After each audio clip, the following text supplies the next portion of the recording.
A Week in the Woods, Day 5, Chapter 10, Trial and Error. Mark didn't forget what he'd decided in the barn on Friday night. He wasn't going to be the new kid at school anymore. He was going to be the new and improved kid. On Monday morning, he had Leon drop him at school a little early, about 10 minutes before the first bell. It was a cold morning, so all the kids had to wait in the gym. Mark stood in the doorway a moment. He spotted a group of 5 fifth-grade boys. Putting on a friendly face, he walked over and edged his way into the circle. The conversation stopped, and everyone turned to look at him. Mark smiled and said, "Hi, guys." Most of the kids nodded at him, and one of them mumbled, "Hi."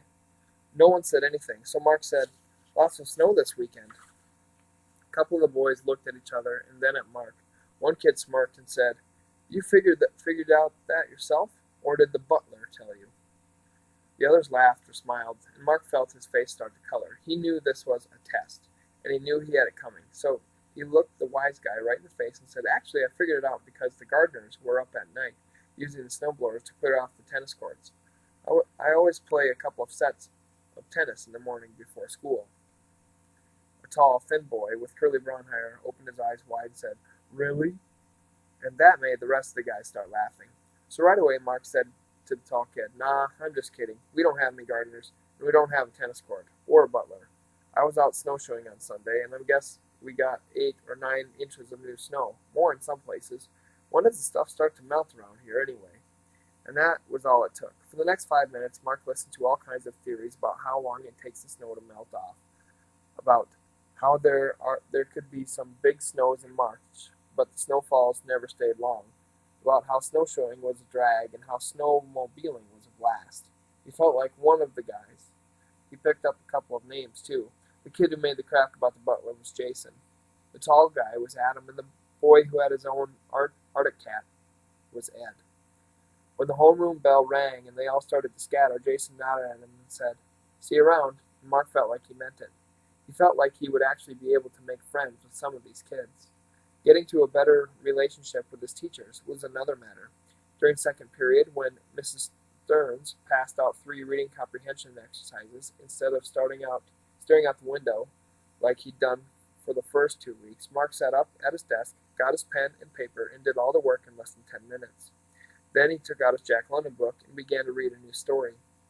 Mrs. Stearns saw him reading instead of working on the assignment. She walked slowly to the back of the room and then came up from behind and snatched the book away. "Aren't you doing your work?" Mark was startled. I finished everything."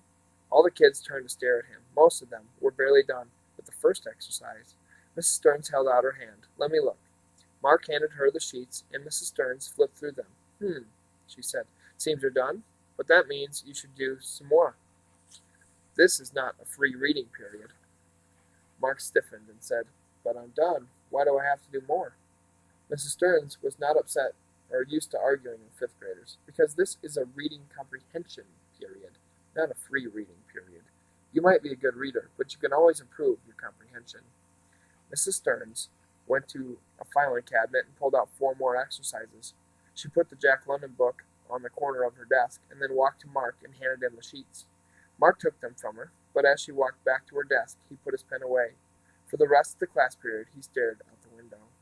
And that didn't seem to bother Mrs. Stearns at all. Mark didn't understand how she could get mad about him reading a book and then not care if he just sat and looked out the window. At the end of the period, Mark went up to the teacher's desk and got his book back. Social studies began with a class discussion about the Civil War. Mark hadn't done the reading, but the questions Mrs. Farr asked weren't very hard. When she asked, "Where did the first battle of the Civil War take place?" a lot of kids raised their hands, and so did Mark. Seeing his hand up surprised Mrs. Farr, so she said, "Mark, where was it?" And he said, "Manassas, Virginia." Mrs. Farr frowned. "No, it was somewhere else." And right away Mark said, "Well, if you mean Fort Sumter, my history teacher said most of the books are wrong, because Fort Sumter was where the war started, but it wasn't where the first battle happened. That's because Fort Sumter wasn't really a battle. It was mostly a bombardment of a fort out in the harbor. The first real battle was at Bull Run, near Manassas." Mrs. Farr looked uncomfortable. "Well, then I guess I should have asked, where did the Civil War begin? Because I want you all to remember that it happened at Fort Sumter in the harbor of Charleston, South Carolina. You'll need to know that for the social studies part of our statewide test." Mrs. Farr continued to lead the discussion. Mark had his hand up for almost every question, but she didn't call on him again. After 15 minutes or so, he stopped raising his hand. English and math weren't much better. Mark really tried to be part of the class and pay attention, but on Friday night in the barn, when he decided to work harder, he had forgotten that almost every class was pretty boring. He couldn't seem to help that. At his old school in Scarsdale, the classes had been much smaller, so the pace had been much faster. And what Mr. Maxwell had guessed was true. Mark probably should have been put into the gifted program when he moved to Hardy Elementary School. When he got to science class, Mark made one more attempt. He sat up and paid attention. He raised his hand when he knew an answer. Mr. Maxwell seemed to look right past him and sometimes right through him. The class was plowing through a review of the scientific method, scientific measurements, and how to make field observations. For Mark, it was pretty basic material. There just wasn't much he could get excited about, so after about 20 minutes, he stopped trying to participate, stopped paying attention. When the class ended, Mark waited until the room cleared out a little and then headed up to the front. He had something for Mr. Maxwell, and he was hoping it would put a smile on the man's face. Mr. Maxwell was putting a scientific scale into the storage cabinet, and when he turned around and saw Mark, he said, "Yes?" Mark held out an envelope. "Mr. Maxwell, I have the permission sheets." Mr. Maxwell looked at him coldly and raised one eyebrow. "The permission sheets?" Mark said. "For a week in the woods. They're all signed and everything." Mr. Maxwell took the envelope and dropped it onto his desk. He paused a moment and then said, "So you're going? I thought you didn't want to." And he looked hard into Mark's eyes. Mark shook his head. "No, yes, I do want to."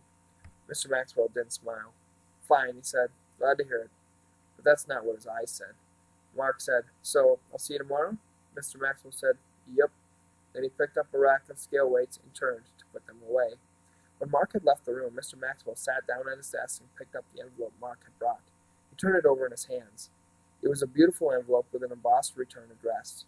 The paper was thick and creamy, like a starched cotton shirt. Mr. Maxwell thought, "Good grief, even their envelopes look rich. Some extra bleach and chemicals dumped into the rivers, and bingo, beautiful envelopes." Deep down, Mr. Maxwell knew that Mark Chelmsley had just tried to apologize. Mr. Maxwell almost wished he could run out into the hall and catch up to the boy. He'd give him a big handshake and a friendly smile and say, "Welcome aboard, Mark." But Mr. Maxwell couldn't do that. He had already held a trial for this boy. Mr. Maxwell had looked at all the evidence. He had argued all sides of the case. Mr. Maxwell had reviewed the boy's general lack of interest, the Hindenburg incident, and especially Mark's response when he had been presented with a personal invitation to a week in the woods. The trial had lasted most of the weekend. Mr. Maxwell had been the lawyer, the judge, and finally the jury. In the verdict, guilty. Beyond all reasonable doubt, this boy was spoiled and disrespectful and ungrateful, in the first degree. In the sentence, "You, Robert Chelmsley, shall be made to feel the cold displeasure of Mr. William Maxwell for as long as you shall attend Hardy Elementary School." So it was too soon to be granting a pardon. No way. Now maybe if the kid actually came right out and said, "Listen, I'm sorry, I've been acting so bratty and spoiled, and I'm sorry I've been acting like a slacker, and I'm very sorry I've been such a smart-mouthed moron who acted like it would be a big drag to enjoy a terrific week at the state park campground," then maybe the judge could agree to reopen the case. But Mr. Maxwell knew nothing like that was going to happen any time soon. Mr. Maxwell tore one end off the envelope and pulled out the permission slip, glanced at it, and then tucked it away in the proper folder with all the others. Then he picked up the envelope, tore it into tiny pieces, and dropped them into his recycling bin. There'd be no pardon for Mark Robert Chelmsley, not even a shot at probation, at least not for a while. Case closed. Chapter 11. Spring. The boy who had told Mark that the snow would be gone by the end of March wasn't far wrong. By the time Mark's parents came home on March 10th, there had already been a handful of days when it had gotten up into the 50s. Mark barely had a chance to show his mom and dad how well he could snowshoe. The temperature still dropped down into the 30s or even in the 20s at night, but once the snow started to melt, it went pretty fast. A week later, Mark had to hang up his snowshoes for good. 2/3 of the meadow had turned it to brown grass and mud. There were still some drifts, especially in the shadows and in the woods, but all the snow had turned to icy slush. His parents seemed to enjoy their visit to the country, or at least that's how it looked to Mark. He was sure his mom and dad spent time in their second-floor office every day, but by the time he got home from school, their workday was pretty much over. During the late afternoons, Mark took them out walking around the property. He showed them the tumble-down cabin and the old graveyard. They both enjoyed Mark's guided tour of the barn, and neither of them could believe it when he told them how he'd slept out in the barn all alone one night. His mom seemed alarmed at this news, but his dad said, "That took some guts, son. Good for you." And he gave Mark a slap on the back. In the evening, they mostly sat around the family room fireplace and read or watched TV together. His dad had to spend a lot of time on the phone every night talking to people in California and the Far East, and his mom got her share of evening phone calls too. Still, Mark was glad they were home. It made everything feel different, better. At dinner one night, his dad asked, "So, what are the kids like around here, Mark? You been getting along with them all right?" Mark said, "Yeah, they're okay. I don't really hang out with them much because everybody lives closer to town, but I'm kind of friends with a couple of guys, at school, I mean." "Are they nice boys?" his mom asked. Mark shrugged. "Sure." "From nice families?" she asked. This was one of his mom's standard questions, but hearing it this time irritated Mark. "Nice? How should I know?" he snapped. "It's not like I ever met their moms or dads, just like none of them have ever met either of you. Who knows? They're good kids, that's all. Nobody's tried to punch me out or anything, and nobody's got 3 eyes or 2 heads, so I guess they're from nice families. All right?" Mark's mom and dad exchanged glances, and then his mom changed the subject. "Tell me about this outdoor education week, Mark," she said. "Anya showed me the information and a copy of the permission slip she signed for us. Are you looking forward to it?" Mark nodded. "Kind of. It'll be better than sitting in classes all day. All the kids I know said their older brothers and sisters had a good time. Ought to be pretty fun." "Remember that trip we took to Aspen 2 winters ago?" his dad said. "Now that was fun. You got so good on those skis, Mark. Skied circles around your mom and me. Too bad we missed the ski season up here this year. The snow's not as good here in the east, and the peaks are kind of piddly compared to Colorado, but I've heard there's a couple of good places." "We'll have to do that next year, don't you think? It'd be like taking a vacation in our own backyard." "I like that." The best part about having his parents around was bedtime. Mark would never have admitted to Jason or any of the other kids at school, but he loved it when his mom came and sat on the edge of his bed at night. Sometimes she'd take his hand while they talked for a few minutes, and it didn't matter what they talked about. When she pulled the covers up around him and bent down to kiss his cheek, it was the perfect ending for a day. The worst part about having his parents around was how it cut into his time. Mark had learned that he liked being on his own. Leon and Anya had gotten used to having him disappear into the woods or the barn for a whole morning or a whole afternoon. His mom got worried if he was gone for more than half an hour. Still, after they'd been home for 10 days, Mark felt bad when his mom announced that they had to take a trip to Europe. They'd have to be away for 3 or 4 weeks. Mark had been expecting it, but that didn't make saying goodbye any easier. Near the end of March, the days got longer and the ground dried out some, and it began to feel more like spring. And at school, the 5th graders started counting down the days before their trip to the state park. In science class, Mr. Maxwell shifted his pre-woods lessons up into high gear. They studied different kinds of trees, different kinds of rock formations, and the way that ice and plants and time can turn rock into soil. They studied how different plants grow at different altitudes, about the way rain and melt water collect to form springs and streams, and about the kinds of animals that live in and around the White Mountains. And for the first time, science class had Mark's full attention. Mr. Maxwell was terrific. He knew all this material by heart, but more than that, he loved it. The first week of April flew by, and every day after school, Mark went home and out into the woods or up onto the ridge and saw firsthand all the things Mr. Maxwell had talked about in class. On Friday, April 3rd, when he got home from school, Mark sat in the kitchen for a snack. After he'd eaten an orange and some fig Newtons, he got up to take his milk glass to the sink. Anya smiled and said, "I'm so happy when you take the time for your food." Mark said, "You're right, about my needing food. I'm really growing, don't you think? And growing up, too." Anya nodded, and Mark went on. "You know what I found the other day? I found this place up on the hill in the woods. There's a big clearing, and the ground is mostly level, and it isn't even that wet, because it's mostly moss and pine needles. Isn't that great?" Cautiously, Anya said, "Sounds very nice." "Yeah," Mark said, "and the best part is that it's a perfect place to camp out, and I really want to, tonight." Anya frowned. "You don't mean sleep out alone again?" Mark nodded. "I know what I'm doing, and it's just right up that hill and into the woods a little way. It'll just be like sleeping out in the backyard." Anya shook her head. "Absolutely not. Your mother did not like you sleeping in the barn alone, and she said to me, no more. So the answer is no. Final." Anya wouldn't give in, so Mark settled for the next best thing. He asked Leon, and they camped out together, which actually turned out to be great, because with a grown-up along, it was okay to build a campfire. Out in the center of the clearing, Leon showed him how to scrape out a fire pit with a hatchet, and then line it with small rocks and ring it with bigger ones. Then they pulled down some dead wood, mostly pine, but also some maple and oak branches. Mark took the hatchet and started to chop at the wood, but Leon said, "I show you a better way. First you break off all the small pieces, good for kindling." Mark watched as Leon took a pine bough about 8 feet long and snapped off all the taller twigs until it was just the main branch, silvery gray and about as thick as a man's wrist. Then you find a big rock, like so. Now stand a little to that side and watch. The rock stuck out of the ground about 2 feet.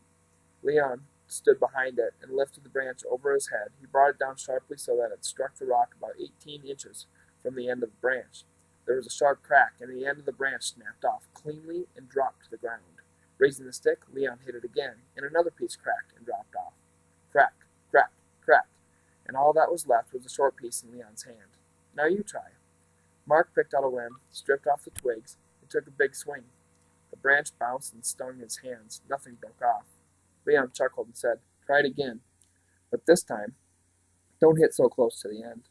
Mark quickly got the feel of the process and cracked the branch up into usable firewood, and even though his hands hurt a little, he knew it had been a lot easier than the chopping would have been.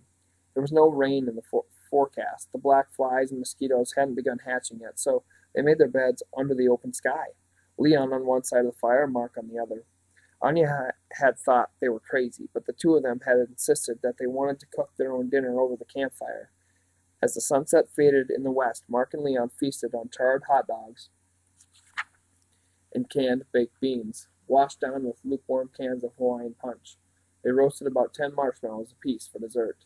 By the time the fire had burned down to embers, Mark was glad that Leon had come along. This was not like sleeping in the barn. The towering trees swayed and whispered in the breeze, and beyond the red glow of the coals, all was darkness. Both of them slid into their sleeping bags, and for almost half an hour they talked back and forth across the dying fire. Then Leon yawned and said, "Time to sleep now. A peaceful rest to you." And with that, he turned over onto his side and pulled his cap down to cover his eyes. As quiet settled over the campsite, Mark felt like his ears were growing. He heard every tiny sound, every little stir and rustling in the underbrush. He felt completely surrounded by nature, but it didn't feel dangerous or frightening to him. It was simply unknown. It was like a big book that had been lying open in front of him all his life, and he'd been ignoring it. Not anymore. Now Mark was determined to read the whole thing. And he knew he was only on page 1, maybe page 2. Lying on his back, breathing the cool, pine-soaked air, Mark looked up at the circle of sky above the clearing. He had noticed the sky every cloudless night since they had moved to New Hampshire, but noticing the sky is different from looking at it, and now Mark really looked. As he stared upward, he couldn't find any words for the way it made him feel. There was no end to these stars, and no beginning either. Beyond numbers, beyond distances, beyond ideas like big and far, Mark felt as if his mind was being pulled out and up, off into the hugeness of space. Back on Earth, Mark heard a sound from the other side of the fire pit. Leon had begun to snore softly, his breathing slow and deep. The rhythm was comforting, and after a long day, it was all the lullaby Mark needed. Chapter 12. Gearing Up. The world of camping gear was a revelation to Mark. After the computer in the family room had been linked up to the DSL connection, Mark discovered more than a dozen terrific stores on the web that specialized in getting people ready to deal with Mother Nature. Eastern Mountain Sports, Mountain Equipment Company Co-op, LL Bean, Sierra Outfitters. The list went on and on. Mark's favorite was REI, Recreational Equipment Incorporated. The REI website was organized by activities, and each category branched off into tantalizing selection of gadgets and tools and necessities for enjoying time in the great outdoors. Tents and sleeping bags, rock climbing gear, mountain bikes, kayaks and canoes, camping stoves, knives, communication equipment, maps and direction finders, shoes and boots of every imaginable kind, sunglasses and binoculars, and an endless assortment of different kinds of special outdoor clothing. The variety was overwhelming. On Sunday morning, when his mom called from London, Mark told her about how he had camped out with Leon Friday night. Then he said, I really want to do a lot of overnight trips at camp this summer. Maybe even do the 10-day mountain trip in Maine. I looked at the booklet from camp and it says if you're 12, it's all right, and I'll be 12 in June. Well, we can certainly talk about that, Mark, his mom said. Mark could tell she didn't like the idea, but she hadn't said no, so that was okay, and it was the perfect opening for what he really wanted to ask her. Mark said, well, since I want to get into camping, I've been looking at some catalogs that have equipment and stuff, so would it be okay if I got some gear, just so I could be ready, in case I get to go on some overnights this summer? And just like he knew she would, his mom said, why, of course you may, dear. Get whatever you think you need. When I talk to Anya, I'll ask her to let you use the American Express card. Just promise me you won't get anything that's dangerous, all right? No big knives or axes, nothing like that, all right? Mark said, nothing like that, I promise. I just want to learn how to be a good camper, that's all. Well, I think that's wonderful, dear.